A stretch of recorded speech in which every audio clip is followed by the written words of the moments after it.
rushing wind, tongues of fire, a spectacle of visuals, and a cacophony of sounds, so stunning and mystifying, it must be utterly bewildering. Awesome in every sense of the word. But the most striking component of the Pentecost event is potentially the easiest to overlook. Everyone could hear the good news in their own language, in spite of the spectacle. They could hear it and understand what was being said. Now, I love Pentecost because of this spectacle, because it is so fully engaged with just how bonkerballs this whole moment is. Right? There is no way that we, in any attempt to capture the feel of this moment, could possibly oversell it. It is impossible. Like if we brought in 36 students to speak at once in 36 different languages with trapeze artists dressed in fire costumes swinging above our heads as we're going, right? It would be but a speck of dust compared to the real event in sheer spectacle alone. But that's the thing. Pentecost is not just the spectacle. It is the inconceivable intimacy God displays in the midst of grandiosity. Right? God connects with every single person while simultaneously blowing the whole group away. This is a big we moment. And yet every conceivable little me gets their own me moment at the same time. Now, for us to fully appreciate the scope of this event, we have to acknowledge the inhuman, impossible, incredible range God is displaying here. A kind of miraculous talent to account for every last one of thousands of people at the same time that God is accounting for the whole of the people. Now, this is an amazing attention to both the big picture and the detail. That range alone is a miracle. But it is the fidelity required to pull that off that makes it so impossible for the rest of us. Because this whole big we gets a common event, but each me gets its own personal message. And not because God had someone on staff who could speak all these languages. Right? The miracle may be the speaking in many languages, but that isn't the purpose. The purpose is for everyone to hear. Everyone got a personal message within the big message. We're pretty good at focusing on one or the other. The big message for everybody, or the personal message that goes out to each. Right? Some of us are really good at personal notes, and some of us are good at public speaking, and few of us are exceptional at both. But here's the thing, none of us can deliver a personal message to every person within the public speaking. Literally saying different words that are the same words at the same time. To do what God does in the Pentecost is impossible for any of us. And the proof of this is in our brains. right? You no doubt know the word multitasking, right? This is the idea of doing two or more things at the same time. In many circles, being good at multitasking is a badge of honor, right? We take great pride in being able to get two or more things done at the same time.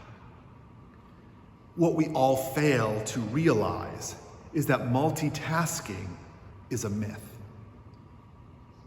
Our brains create neural pathways through repetition, right? The more we do something, the more our brains get used to doing things, the easier our brains have in doing it, and therefore the less work it does to make it happen. Right? It's a lot like when we drive to and from work or to the store or a family home all the time, right? You can literally drive most of the way and not realize that you've even really been driving. This ease in doing repetitive tasks we have learned to do gives us the impression that we can do two things at the same time. But our brains don't process them as simultaneous. It rapidly switches between them, back and forth, back and forth, back and forth, meaning you are giving your singular focus to one thing at a time, but switching so fast, it seems like you're doing both. Of course, here's the plot twist. Some of that task switching leads to better learning. I mean, remember those articles in the 90s about listening to classical music while studying? And we know plenty of people who knit or crochet to listen, right? And studies show that doodling raises people's recall better than note-taking, right? And of course, handwriting notes, right, has been proven over and over to be infinitely superior to typing them, right? So something happens in our brains, right? And while our brains aren't actually doing two things at once, there is something about task switching that can improve our ability to do either of them. But every time we switch between tasks, our brains use energy. And so the more we do it, the more things we try to do at once, the more fatigued we become. Right? So we can't do this stuff forever. They say that public speaking or performance, for instance, is exceptionally tiring for the brain because it's processing many things at once, right? We're task switching constantly. So they compare 1 hour of it to a full workday. So we are not wired to do things simultaneously, but cooperatively. That's why we must see this miracle not as a perpetuation of a myth, right? The defining pinnacle of productivity, but as something we can only truly mimic when we work together. Now, I love the Pentecost, right? And while you know my favorite always seems to be the one that we're celebrating, Pentecost is totally my favorite. If I have to pick one, it's going to be this one. And it just inches out the Epiphany, if, right, we have to keep score, if we have to rank order them. And I love it because it highlights the necessary synergy of humanity with the Holy Spirit to make the kingdom real. Right? This is the third part of a trilogy when the fellowship is formed and then the journey is on, and now they're arriving to fulfill the mission. right? This is the climax and resolution of the Jesus event. This right here is truly the finale. What all that teaching was preparing the disciples for. This. This is when our part in the story begins to take the center stage. And we realize that it isn't only about what Jesus did in the world a long time ago, or simply living a good life now. The Spirit comes to us. All of us. We.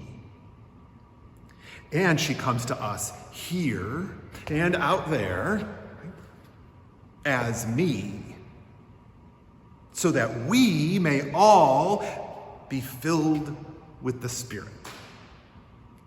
We may all be the love received by the world and spread throughout the world. And yet none of us does this work alone. None of us is the we.